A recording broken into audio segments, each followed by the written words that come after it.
Bien, bonjour à tous, je suis heureux de vous retrouver dans ce nouveau déballage produit pour vous présenter aujourd'hui une nouveauté Bidalo, un Vilebrequin course 39.2, ici en version nitro.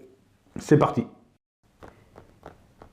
Donc déjà dans la boîte, qu'est-ce qu'on retrouve? Des stickers Bidalo, c'est pas ce qui m'intéresse le plus, une cage à aiguille et un Vilebrequin. Pour commencer, un Vilebrequin, qu'est-ce que c'est? C'est pas seulement un bout de ferraille qu'on jette dans un carter et qu'on oublie. Un Vilebrequin, ça a une importance, ça doit être rigide.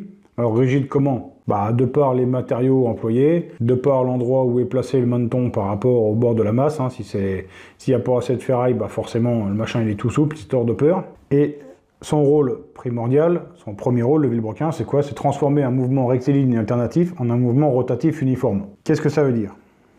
Ici, on a un piston qui appuie comme un sourd sur la bielle pour faire tourner une courroie, une chaîne ou ce qu'on veut. Donc le Vilebrequin doit être rigide. Première étape. Après, le Vilebrequin doit être équilibré. Équilibré comment? Par des masses. Alors un Vilebrequin, ça s'équilibre par rapport à un régime et un poids de piston. Alors ici, le Vilebrequin a été équilibré pour tourner avec des gros pistons. Des pistons big bore 47.6 et plus. Alors après, qui peut le plus, peut le moins. Ça pourra très bien tourner sur un moteur parfaitement d'origine, sans aucun souci. Donc ici, on est en course 39.2 avec une bielle de 85 et un pied de bielle en 17 mm. Alors on pourra mettre des cages à aiguille de 12 ou de 13 mm, avec une cage de 12, 17, 15 ou une cage de 13, 17, 17,5. Donc le nouveau Vilebrequin Bidalo garde un diamètre de masse de 72 mm. Il rentre donc dans un carter ici de nitro sans aucune modification. Ce Vilebrequin est livré en soie cannelée. On voit ici que la soie a été clavetée côté allumage. Par contre, pour ce qui est de la pompe à huile, terminé.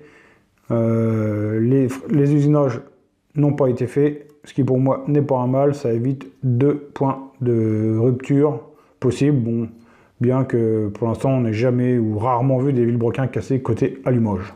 À présent, on va passer sur la bielle. Alors, une bielle forgée qui est après détourée et qui tourne sur un roulement dit libre, une cage à aiguille Racing. Les rondelles anti-friction sont de type alvéolé et sur les côtés, on remarque deux bouchons de couleur bleue. Chez Bidalo, les courses d'origine couleur bleue, les courses longues couleur noire et les courses intermédiaires couleur grise. Ah, vous avez appris quelque chose. Et alors pour moi, son gros point fort, le prix, 239 €, prix annoncé. Là, c'est vraiment du prix vraiment canon serré.